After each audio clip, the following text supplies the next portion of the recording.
Hey, it's Thriving Thursday. It's Marquise Martin Hayes. Now, I know that we got started later than we would like. Here's the deal. Life happens. You still got to figure out how to thrive anyway.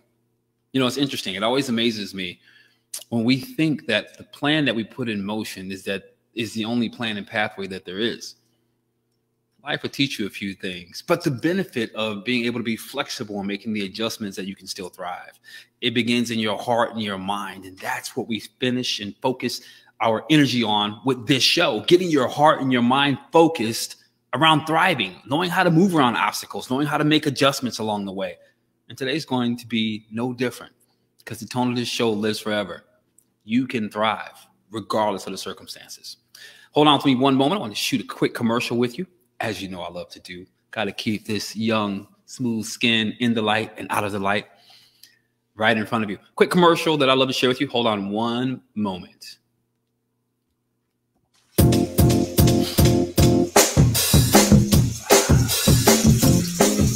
That felt fantastic.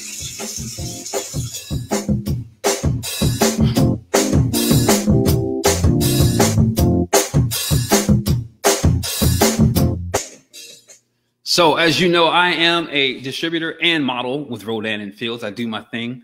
And it looks like I'm having some challenges today again. I literally went from one part of town deep south to come way north just for this moment. And it looks like I'm having some static flow, like I'm a little bit behind. But I'm going to bring our guest on anyway, and I'm going to pray for the best. All right, let's see. Let's bring in our guest today, Dr. Henry. Hello, lovely to be here. So glad to have you. I am in the zone back here, Doc. So it looks like you're going to lead this show because out of nowhere, I am frozen. And so all the challenges we face today, if you can hear me, I want you to just run like the wind. I can hear you very clearly and I can see you. Fantastic. I'm glad you can see me because what I see of me is I don't see you and the screen is frozen. So what I love to do, Doc, is as I've expressed to you, this whole show is about thriving and creating an atmosphere and a space so that people can figure out different ways to thrive. As you know, there's never a scheduled agenda outside of that. I love flow and however it shows up. So because I'm frozen, I'm going to take that as an indicator that today I just need to sit back and relax. And I'd love for you to just share from your heart. Share some of your story. I know people want to know a couple things for sure. Who's the crazy woman who turned down 250? Hey, there I am. Who's the crazy woman who turned down 250,000 that she could have gotten in 90 days? And who's the amazing woman and wild woman who decided to make her own wedding dinner? So I can see me now. This is a good indicator. But you would just introduce yourself, let the people know who you are in the world. Your credentials, those are outlandish, but mostly who you are in the world. If you would, please go ahead. I'd love to. So I always introduce myself in the sense of who I am as a being. Yes. Because it's my being that informs my doing, and I am larger than what I do for a living. Yeah. And so with that, I consider myself a compassionate, caring human being who truly believes that we each are an evolving epic and we are not defined by a single story. Yeah. And it is my life mission to ennoble for success and build to last so that we each have the opportunity to live and thrive as an ever-evolving epic so that we do not give anybody permission to stereotype us by a single story and put us in a box. And I help individuals actually unleash their full potential and get out of the box. Their family, their relatives, their circumstances, everything together have put us in because we are each larger than that. And so that is who I am. And that is how I like to show up in the world. And I appreciate that. One of the things you said, number one, I think out the gate that I know most listeners capture, but I want to make sure everyone gets. You're who you are in your being, not what you do in your activity. Could you break that down? And how did you come to that as a reality? right? We've heard it in some instances. It's even cliche. But how did you come to the truth of that for yourself? So some of you may have read my book, Ennobled for Success, and in there I talk about my life journey. Yeah. I was born and raised in the middle of a civil war.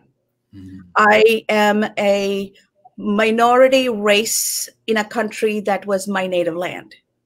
And when people lose their own native land, lose their motherland, don't have a place to go, and are literally killing was the most humane thing to happen to you in that part of the world at the time, because when you're a girl, when you're a woman, there are so many other things men can do to you and government and military can do to you.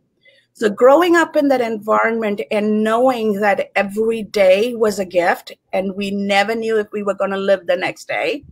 One of the very early lessons for me, even before I was 10 years old, is coming to the realization that money, power, position, social status, none of those mattered because people can take that away from you.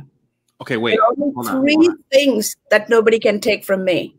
My sense of who I am. Yes. My relationship to my God, through which I got this soul, because this body is temporary. The soul is permanent. That's correct. So my soul is a gift from my God, and I live this life as a being with that soul, because this body can be taken away. Yes. And then based on who I am and my relationship with God, how I touch the lives of others, and through that, through my gestures and the way I interact with people, I live on forever the same way people who positively or negatively impact my life also live through me forever. So the soul has the ability to touch and light up another soul. And that's what's lasting. And what we do, if it comes from a place of pureness and comes from a place of gratitude and compassion and kindness, then there is no hate, there is no killing, there is no negativity. And coming to that realization, even before I was a teenager, was probably the single largest gift my childhood gave me. As horrible as childhood was, people say, would you change anything about your childhood? I say no. Because if I had not been in that war, in that situation, I would never have had the opportunity to learn that. Doc, you are blowing my mind, first of all, because I grew up in a culture in America where we blame other people for things, right? It's always someone else's fault, someone doing it to us, and that's why things are the way they are. Now, that doesn't mean that those things aren't occurring.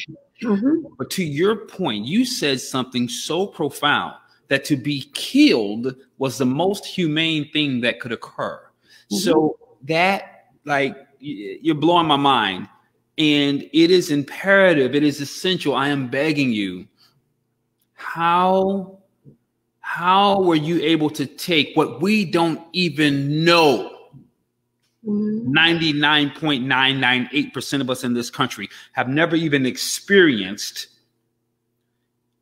before the age of 10, and then transform that into your being of who you are, to a place of power. Like, audience, if you're not paying attention, like, basically what she just said is nothing you've experienced. This is not comparing, but we need to compare for this example. Nothing you've experienced compares to what she grew up with as a norm.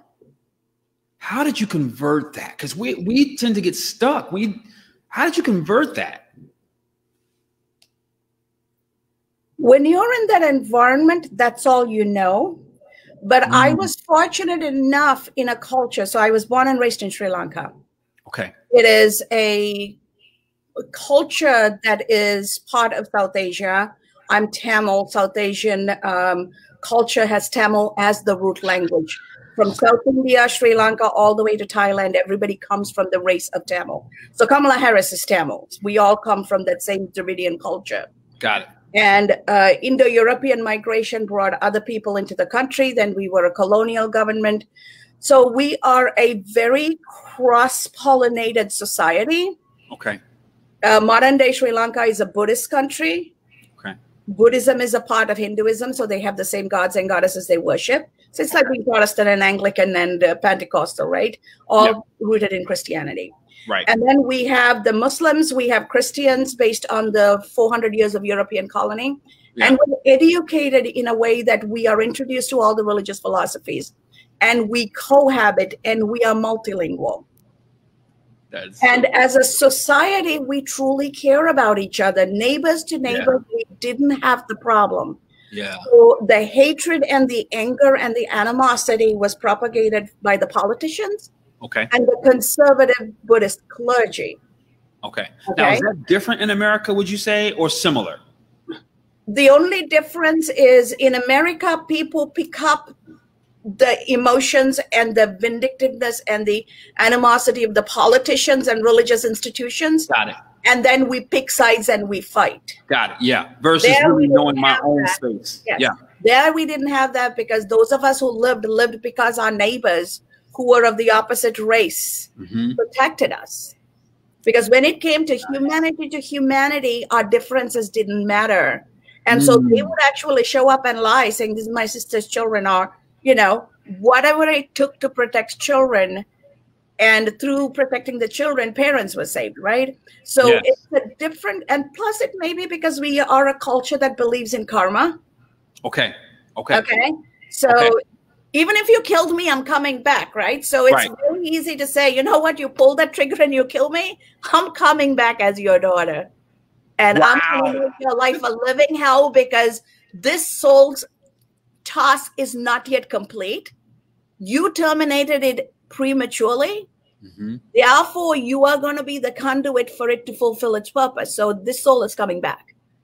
Wow. That idea of circular living, I love that has impact, because I'm only one person in this culture, but from my perspective, it's one and done, right? And we have a hope of heaven, which from my perspective, none of us can prove. So I won't sit and argue with people about that. But our absence of beyond the moment is destroying us. So that belief is only 2,000 years old, right? If you look at Western philosophy, that's true. That's true.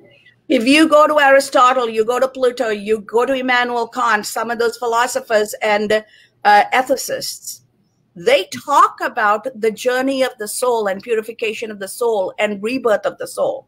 So the entire world, including the Western world, believed in the soul, because ultimately, think about it.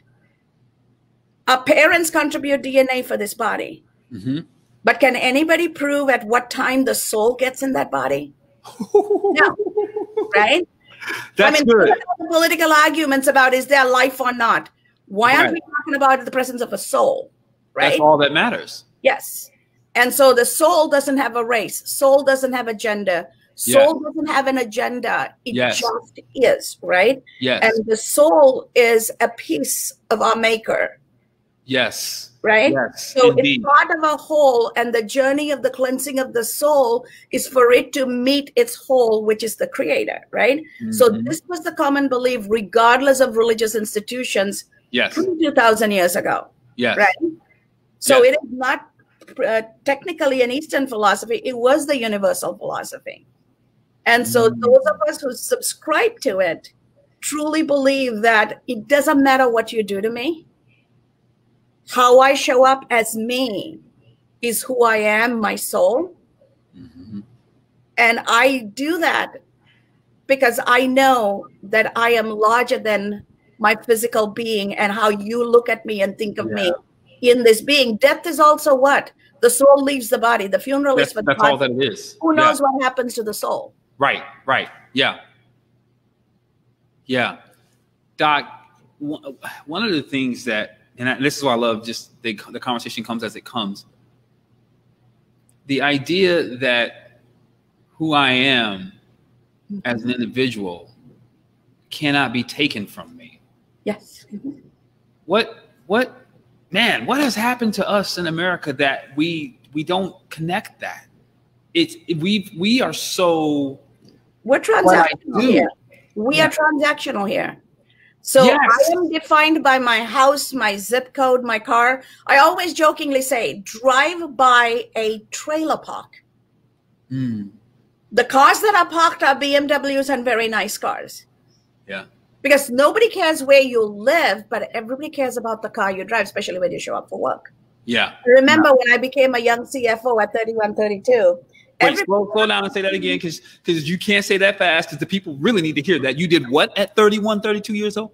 I was a CFO for a Fortune 500 company for one of their divisions at 31, 32.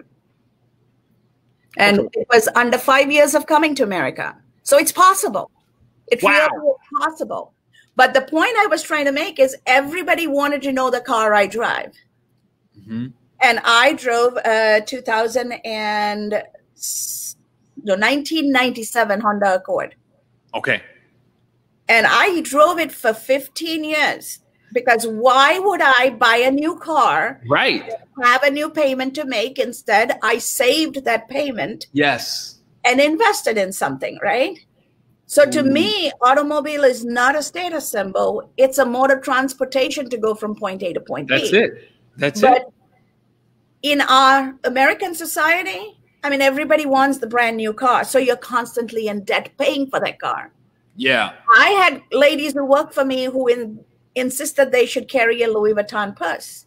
Yeah. I would always get teased, Cass, how come you make so much money? Why can't you buy a Louis Vuitton purse? I'm like, I prefer to have my money in my purse instead of on my purse. Like, what's the point?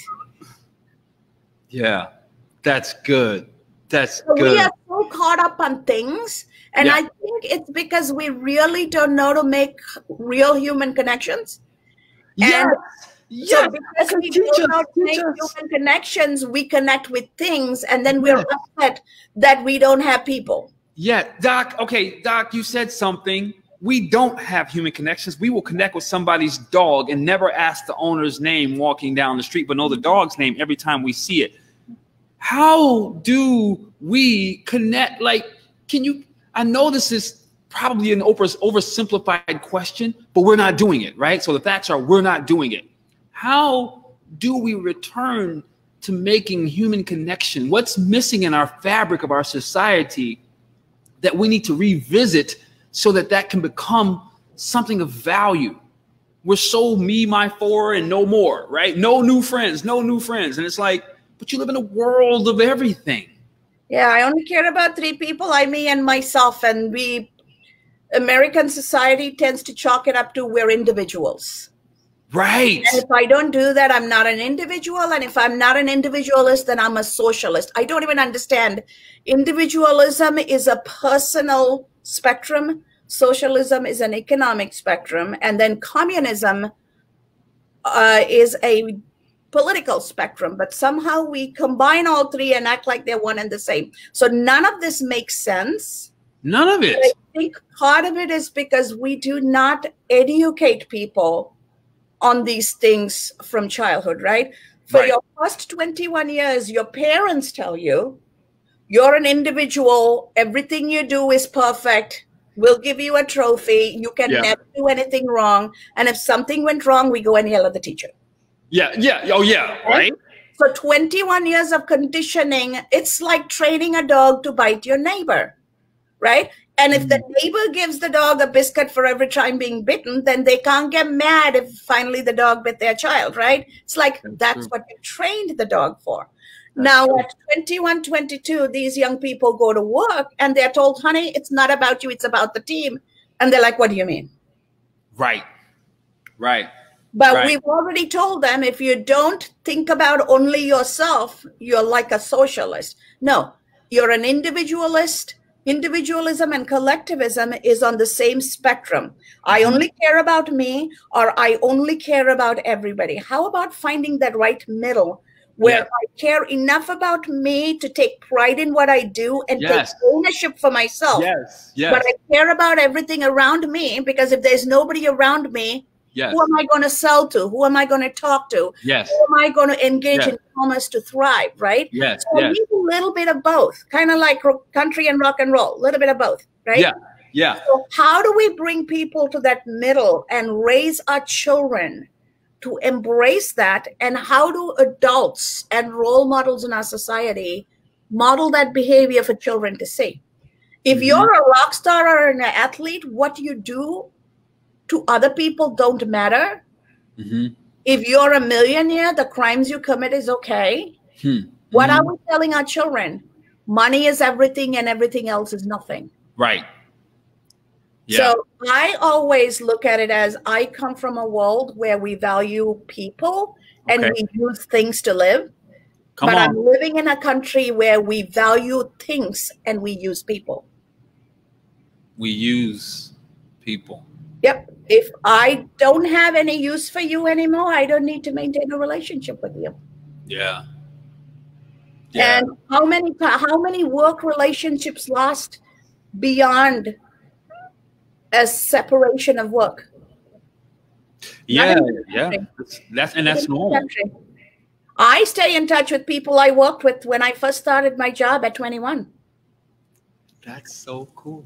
I have some people, but I want more. I wish I lived more in that circular connection. I mean, I do have some, but as you said, it's not something we practice. It's cultural, right? So people will ask you, why are you talking to that person? They don't have any use for you. You don't have any use for them. Why is that even an issue? I remember I was dating a young lady who was in a business course, and they literally taught her to be transactional. And at one point she's like, well, you're a high transaction. And I'm like, I want to be like, F you. Like, what? Like, I'm not a transaction. Like, this is my heart we're talking about. But they were literally conditioning them to think about people in their life as transactions, and only taking the transactions that will propel them forward so that they could be successful.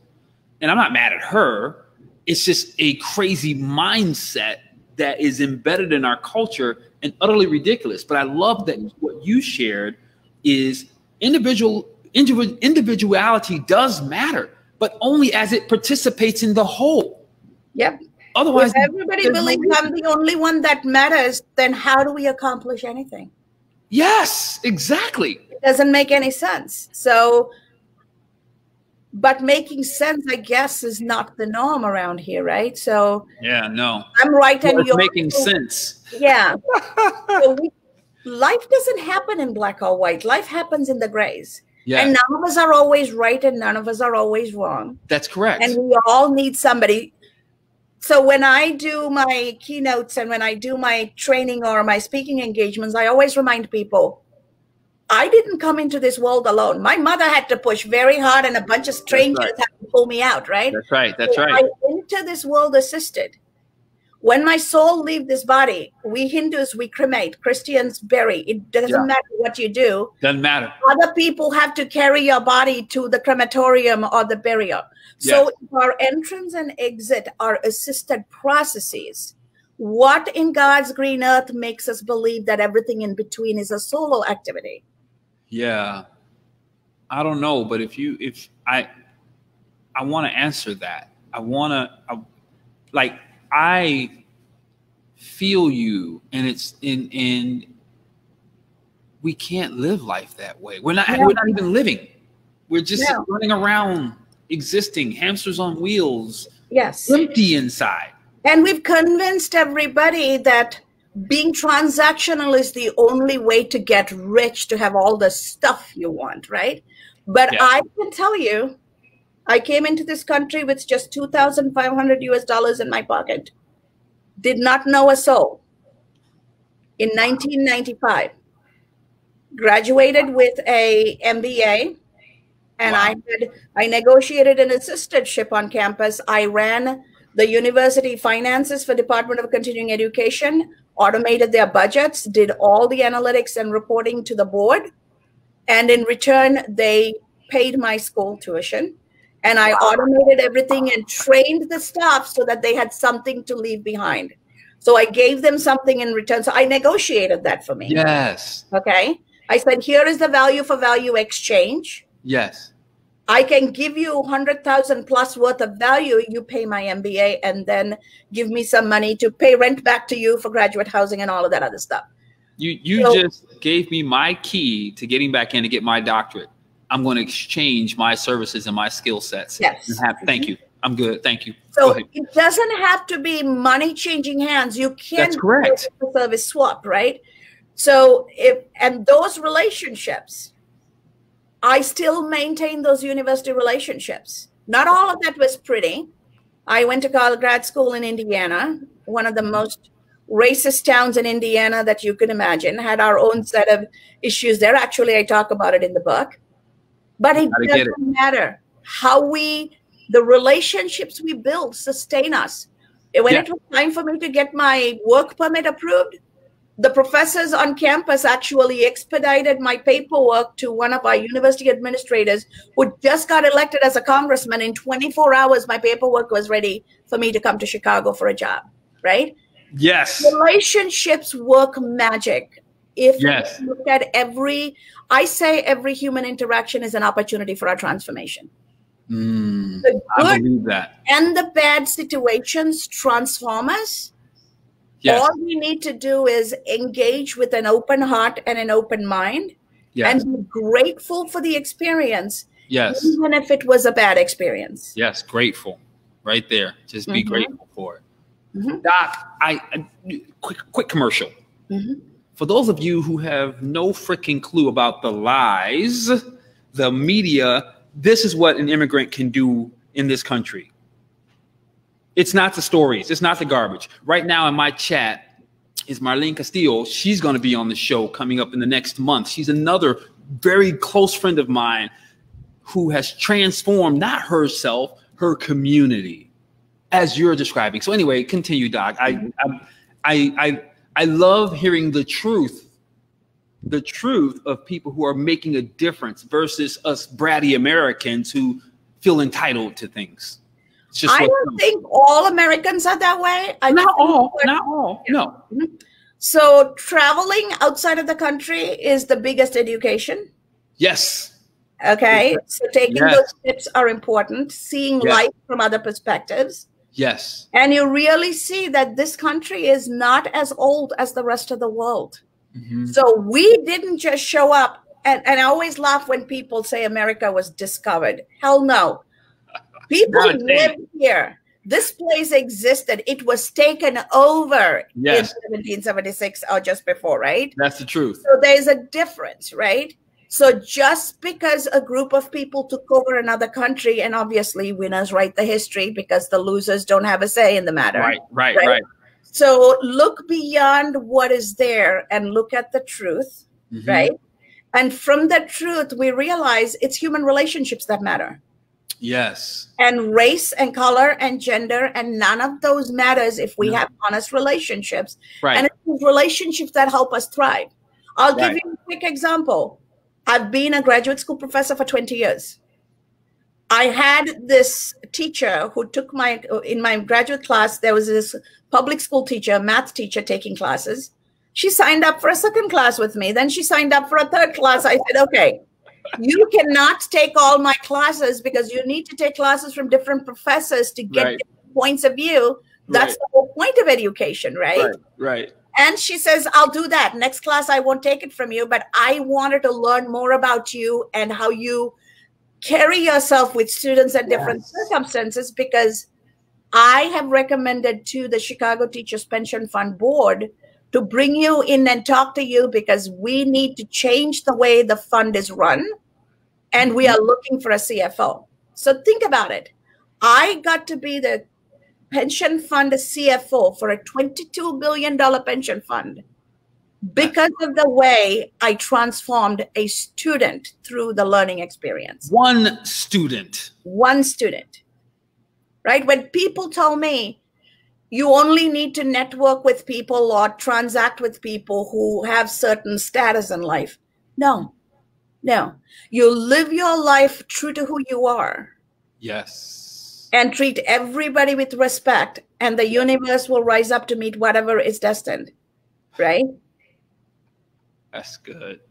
And if we are talking about Christianity and faith, what is more indicative of faith than saying, I live a life that is of a true Christian? I'm a Hindu who has read the Bible in 3 languages, and I can say the rosary in all 3, right? Because that's how we were educated. In Sri Lanka, I would go to my temple and pray, and right next door I go to the church, and then I go to the mosque and the Buddhist temple. We go everywhere and pray on the same day. Nice. Wow.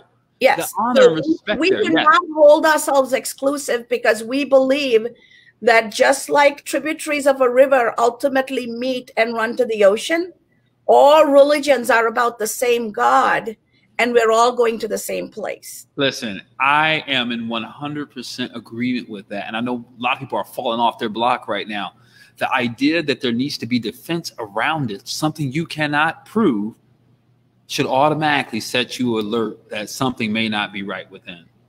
I mean, seriously, think about it. If there are different gods and different ways of creating, then how do we all have the same biology and physiology? Somebody was plagiarizing, okay? Somebody had to be somewhere.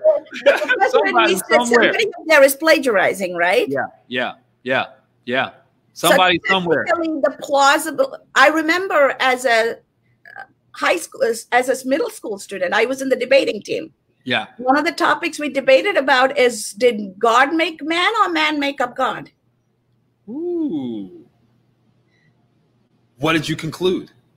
It was a debate. Somebody had to pick both sides. That had to be fun. But in my book, I talk about that too.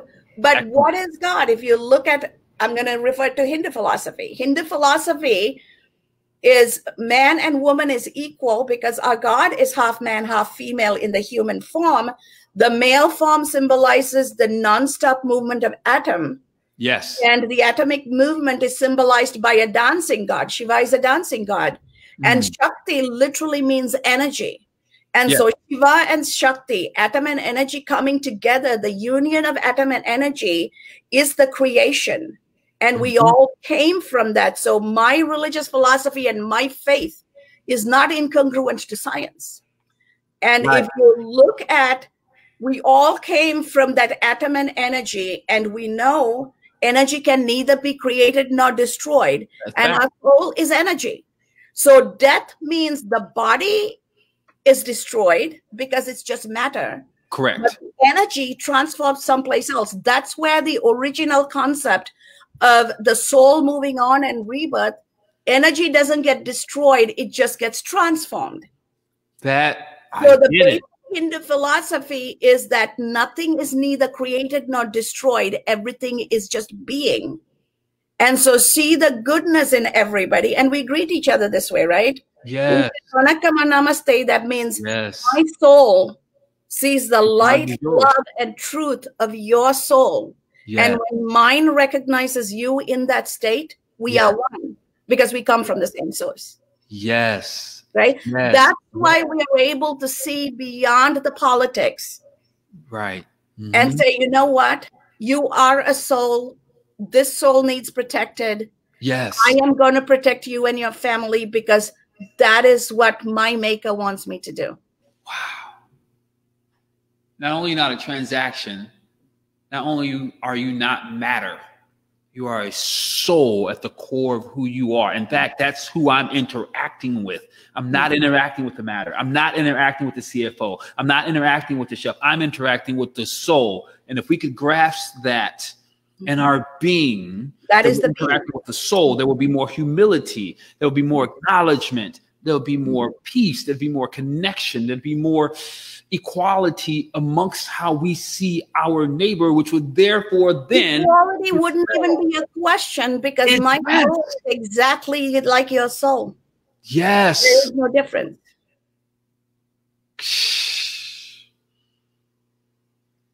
And when we engage with people that way, people remember us.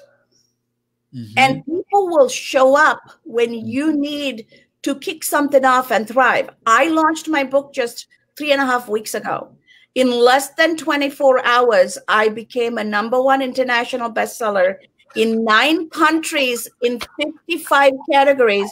And my publisher and everybody was shocked.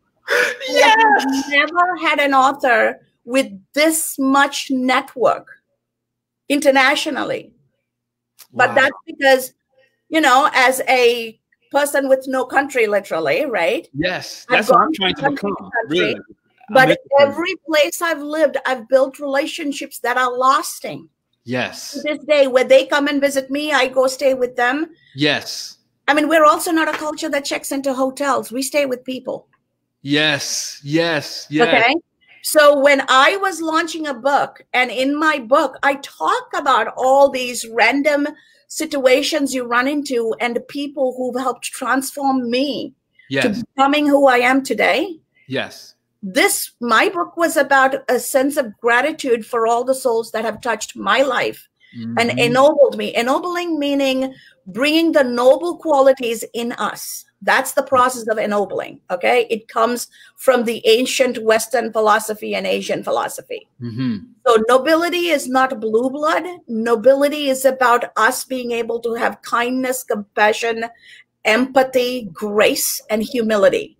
Those are noble qualities, and we learn them from people who know how to give kindness and compassion, not from people who have money and power. Doc, I know we got a hard stop coming up, but I got to say something really quick. My name is Marquise. It means nobleman and aristocrat. Thank you for continuing to speak life into that.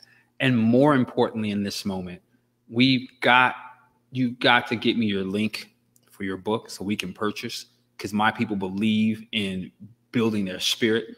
And I want to add to the tremendous, tremendous success you've already experienced. I did not know it had only been 3 weeks. And so I'm going to be quiet. I want you to leave the audience with whatever you want to leave them. And I'll be sure to post the link wherever we share this on YouTube and IGTV as well. I would really like to wish your audience the very best in finding their purpose and living a life that is worthy of their soul. Okay. That's phenomenal. Really quick, I heard on your show last week, you talked about how to discover your purpose. Could you leave us that nugget? Because some people are stuck. So at the intersection of what you love to do, what you're good at, and what the world needs, at the intersection of those three is your purpose. So anybody who believes it's only about them and only what I want and transactional, that's why no matter how hard they work, they don't become successful and they're never happy. Because it's not what they love to do, and it's not helping the world in any way. So you can't shove things at people, right? And you are not going to be happy just because it's making you money. That's correct. The key is, remember, what you're passionate about and what you love to do, what you're good at, and what the world needs. Bringing it into that focus gives you your purpose. And I do coaching and help people go through that coaching process to then find their passion and actually do a business or a not-for-profit startup. So if your audience want to reach out to me, I would be happy to help them through that journey. Make sure you give me every single link and contact, and I promise you I will post it everywhere we share this, because I know they do. I will be connecting as well. And I am literally going to take those three, and I'm going to have conversations with my children over the next few weeks around who they already are as amazing, but I want to continue to bring it into scope so that they show up in the world in greater power than they already have. Beautiful. And ultimately, don't chase money, because money will come if you chase relationships. Yeah, it's good. So take care. Thank you. You are amazing. Live a life worthy of your soul. Take care. Woo!